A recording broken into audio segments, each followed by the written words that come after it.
Welcome to the History of North America. I'm Mark Vinette.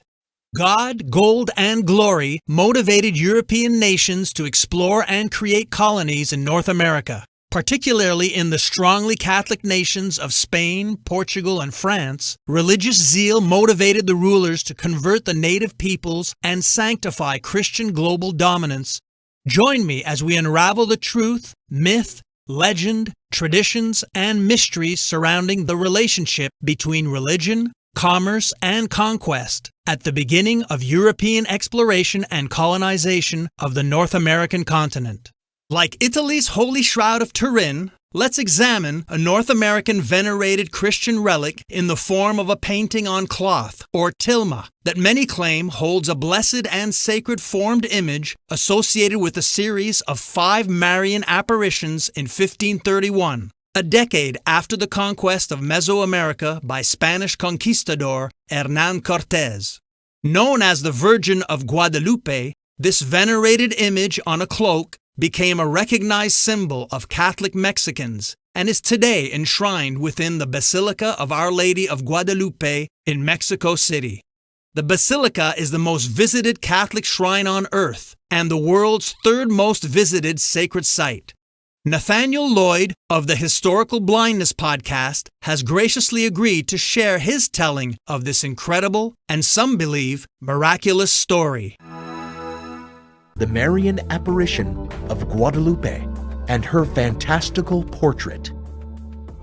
Although there are no claims that this image can be traced back to biblical times, and all agree on its provenance, placing its origins sometime in the mid-16th century, just after the Spanish conquest of the Aztec Empire, it may be argued that this artifact rivals the significance of the Shroud of Turin, especially in the Americas, where it has come to represent the conversion of the native peoples, as well as the devotion of the entire mestizo culture to Catholicism.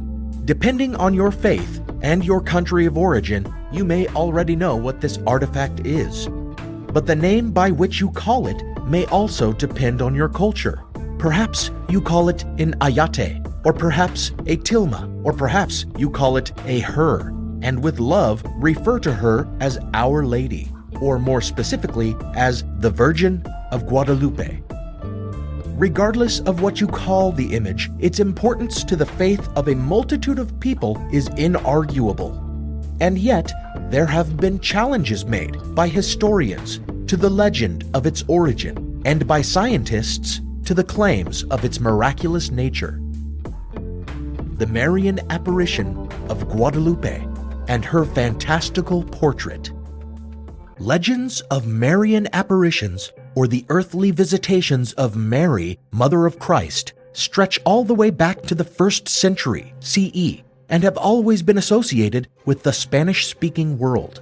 According to Catholic lore, in 40 CE, St. James was on a mission in Spain, and Mary appeared to him atop a stone pillar, carried by angels and holding a statue of herself and the Christ child. This was while Mary was still alive. She encouraged James in his ministry and requested that he build her a chapel on the spot, which he did. And today there stands on that spot a great basilica, Nuestra Señora del Pilar, or Our Lady of the Pillar. This tradition of Marian apparitions appearing and asking that a church be built would continue through the ages, and the story of Our Lady of Guadalupe, which also begins in the Old World in Spain, would have many similarities to this original legend. The original image of the Virgin of Guadalupe is said to have been a statue carved by Saint Luke himself, one of many so-called Black Madonnas, or statues of Mary and the Christ child, depicting them with dark skin. According to the legend of the Virgin of Guadalupe, this statue of St. Luke's was venerated by Pope Gregory around the end of the 6th and the beginning of the 7th century. And believing the statue had miraculously helped Rome survive famine and rampant disease, Pope Gregory gave it to his special friend, Leander, Archbishop of Seville. When Seville fell to the Moors in 712, some priests took the statue to Extremadura and buried it near the Guadalupe River, where it stayed for over 600 years. The legend has it that in 1325 CE, Mary appeared to a shepherd and told him to dig in his field, where he found the statue. The Spanish Virgin of Guadalupe endures to this day at the Guadalupe Monastery in Extremadura. The simple statue now clothed in ornate gold vestments that are quite a sight to see. About 160 years later, a boy would be born in the Extremadura region of Spain, and he would grow up hearing the story of this Marian apparition and venerating this Black Madonna. His name was Hernan Cortez, and as a man, he would become a conquistador, a conqueror of foreign lands for the Spanish Empire, best known for his conquest of the Aztecs in what is today Mexico. After the long siege of the Aztec capital, Tenochtitlan, in 1521, Cortes renamed it Mexico City and began to remake it as a European city, destroying the pagan temples of the Aztecs and raising other buildings in their place. Believing that the conversion of the natives to Catholicism was essential to the success of their colonial venture, he sent for Dominican and Franciscan friars who arrived in 1521 and began the difficult task of proselytizing the resistant indigenous population. It was in this context that the most influential story of a Marian apparition in history emerged and aided in the conversion of great multitudes to the Catholic faith. This story comes to us from a document believed by many to have been composed in the Nahuatl language by a native man who was born in the midst of the Spanish conquest of his people, and thereafter educated by the Franciscan friars Cortes had brought to evangelize the natives, Don Antonio Valeriano. This document, the Nican Mopoa, was widely printed in tracts in the mid-17th century, but there is one version in the New York Public Library's collection believed by many to date much earlier and to perhaps even be in Valeriano's own hand. The Nican Mopoa, which loosely translates to "Here it is told," relates the story of one Juan Diego, a simple farmer who in 1531, a decade after the fall of Tenochtitlan, passed a hill called Tepeyac that was shaped like a nose protruding from a face. Drawn by the beautiful strains of a song to its summit, he there encountered a luminous figure around whom the rocks and foliage of the hill appeared transfigured with preternaturally brilliant color like precious stones. She introduced herself to Juan Diego as, quote, "the perfect, ever-virgin, Holy Mary, mother of the one great God of truth, who gives us life, the inventor and creator of people, the owner and Lord of the earth," end quote, and requested that her sacred house be built upon the hill Tepeyac. On this errand, Juan Diego sought the audience of the Archbishop of Mexico City, Juan de Zumarraga, who after hearing the story dismissed the farmer incredulously. Juan Diego then returned to the hill Tepeyac and finding Mary still there, begged her to send someone else, but again she dispatched him with her message. This time, when Juan Diego spoke with Zumarraga, the Archbishop asked for a sign. Thereafter, relating this request to the apparition of Mary, who seems to have stuck around quite patiently, she bade Juan Diego to return the next day for a sign. But Juan Diego's uncle was gravely ill the next day, and Juan Diego could not go to the hill as he had to fetch a priest. However, as Juan Diego passed by the hill on a road, the Marian apparition actually came walking down the hill to him, asking why he hadn't come. When Juan Diego explained, she assured him that his uncle was well, and later he discovered that Mary had actually appeared to his uncle and healed him at the same time that she came to him on the road. After assuring him of his uncle's health, she instructed him to climb the hill, gather the flowers he found there, and take them to the Archbishop. Now this was December, and the hill quite rocky, so it was inexplicable that Juan Diego found there an abundance of flowers, the like of which he had never seen before, all of preternaturally vivid color. Juan Diego pulled his cloak around in front of him and gathered many flowers in it.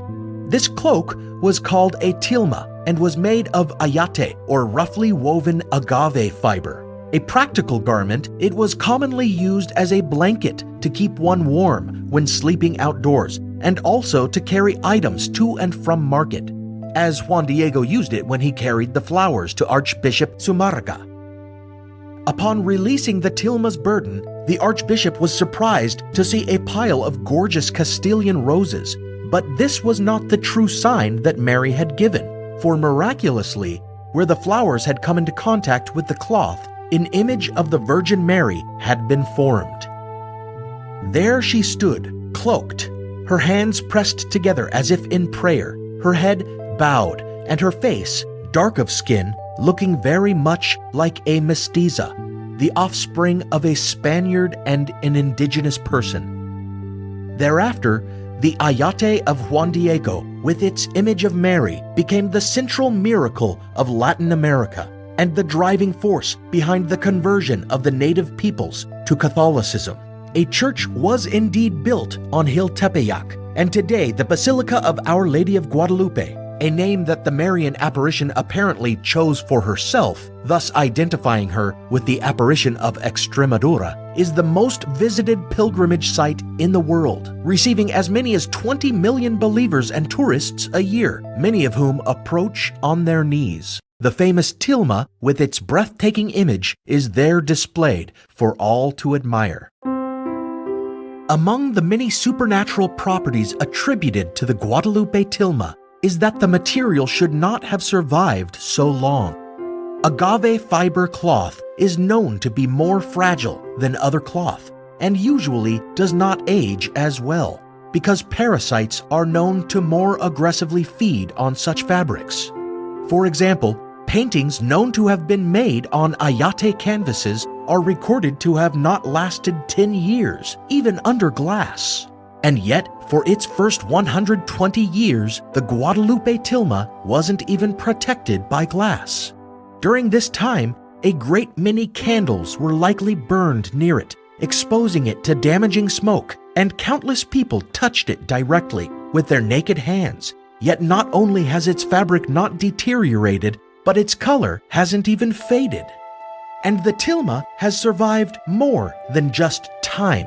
In 1791, while polishing its frame, a worker spilled nitric acid down the side of the image. And yet, the colors do not even appear to have faded where the acid touched them. And some even believe the stain from this accident is inexplicably fading. Similarly, in 1921, a dissident laid a bouquet full of dynamite at the altar in front of the framed tilma. And when it detonated, the blast crumbled the marble steps at the altar, destroyed metal candlesticks, bent a big metal cross, and even reportedly shattered windows in nearby houses. And yet, the image and the glass that protected it remained unscathed.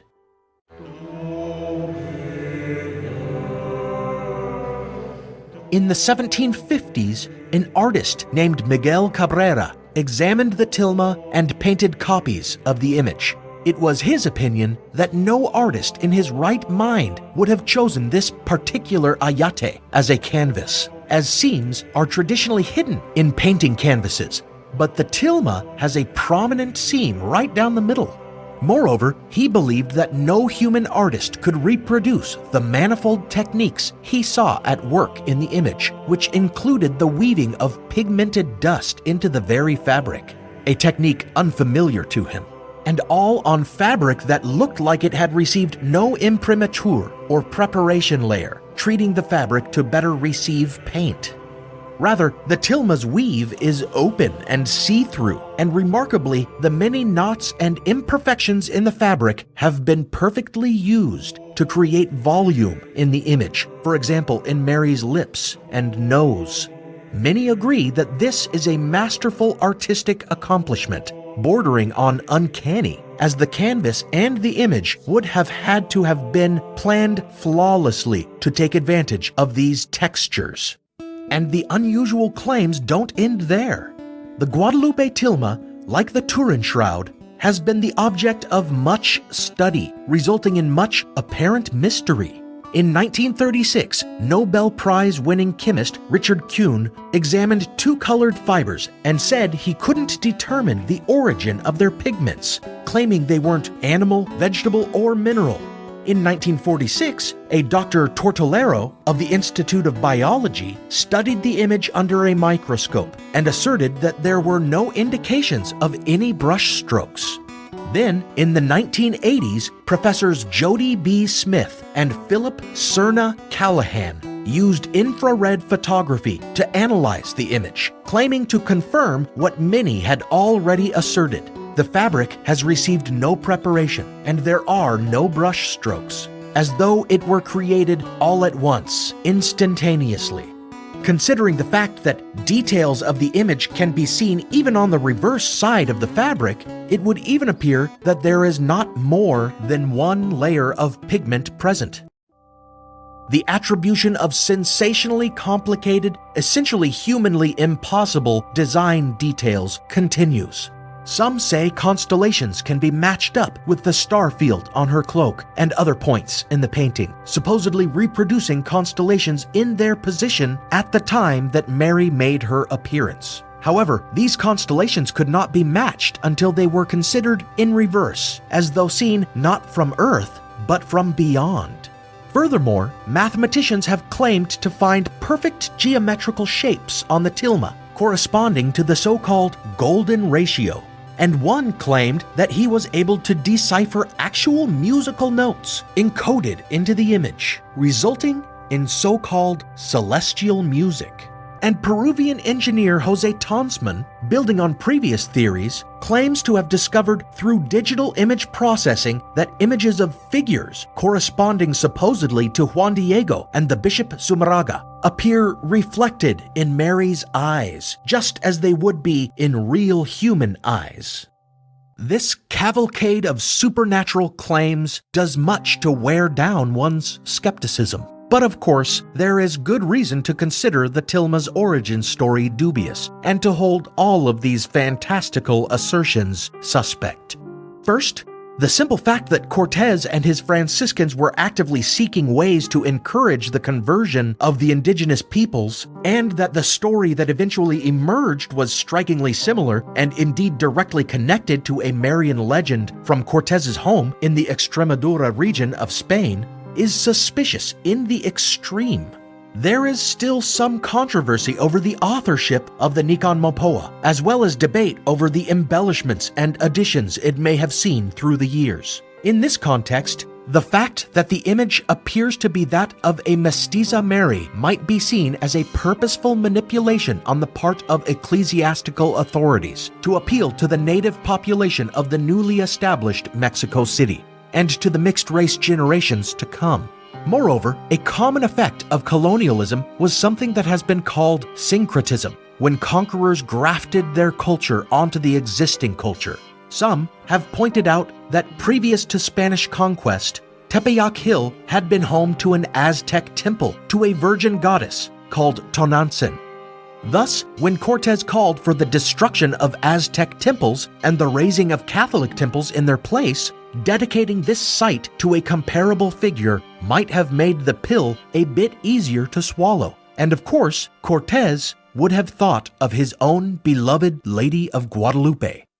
Some have even suggested that the farmer Juan Diego may have been a complete fabrication, as Archbishop Zumarraga, who wrote prolifically, did not leave a clear record of him or his miraculous tilma. In fact, there appears to be actual documentary evidence that the image was painted by a young native artist around 1555, as the following year, in sworn reports to the church authored by Franciscans who were concerned about the widespread worship of the image, which to some smacked of a reversion to paganism, they declared the image had been, quote, painted yesteryear, end quote, by, quote, the Indian painter Marcos, end quote, referring to a known Aztec painter named Marcos Cipac de Aquinas, who had studied under Franciscans. In its omission of any mention of Juan Diego, this evidence indicates that even 25 years after the supposed apparition, the legend had yet to take its final shape. Nevertheless, the Catholic Church canonized Juan Diego as a saint in 2002, based in large part on the appearance of the Codex Escalada, a pictorial depiction of the Juan Diego legend rendered on deerskin and conveniently dated to indicate its historicity. As Dunning has pointed out, just the perfectly timed appearance of this artifact makes it entirely dubious. But what about the strange properties of the image itself? Well, yes, there are many, but can you trust the sources that tout them? In point of fact, much like the study of the Shroud of Turin, many choose to ignore scientific analyses that don't agree with their conclusions. For example, studies that have indeed detected evidence of craftsmanship and artistry in the image. One actually did find that there are indications of layers of paint after all, and of brush strokes, as infrared photography has revealed previous versions of the hands in different positions. And it is apparent that pigment was applied more heavily to areas where the Ayate canvas had imperfections in the texture of its weave. As for the scientists that claimed there had been no imprimatur and could find no earthly equivalent of the pigments used, well, other studies have found that there does appear to have been a primer applied to the canvas, and that the pigments were composed of common materials, such as pine soot. Several elements of the image appear to have been added at a later date, such as the rays of the sun, the moon beneath Mary's feet, and the starfield pattern on her cloak. So much for the constellation patterns as viewed from space, and the sacred geometry and celestial music, as well as the images in her eyes, can very easily be explained as what happens when otherwise smart people stare for too long at something, searching for hidden meaning. Inevitably, they will find it. And today, the legend of Our Lady of Guadalupe has moved from pious myth to fake news, as numerous hoax articles circulate online only to be debunked but rise again as some credulous blogger or another copies and pastes them. They frequently bring up some of the claims I've already addressed, but then take it further, saying that NASA scientists have determined that the image is alive, that it holds a standard human body temperature of 98.6 degrees Fahrenheit, and that its pupils dilate in response to light. As far as I can tell, no one associated with NASA ever studied the tilma. Why would they? It has nothing to do with aeronautics and space, unless you're trying to match up constellations to the stars painted on it. In the end, compared to the Shroud of Turin, there is far more convincing evidence in this case that there is nothing supernatural about the Guadalupe tilma and the image on it. And unlike the shroud, which seems to become more genuinely mysterious the more one looks into it, the more closely that one scrutinizes the Ayate of Juan Diego, the more one sees things that aren't really there. Next time, we continue our in-depth examination of the Spanish conquistadors who left their mark on North America. Check out the YouTube version of this episode, which has accompanying visuals, including maps, charts, timelines, photos, illustrations, and diagrams.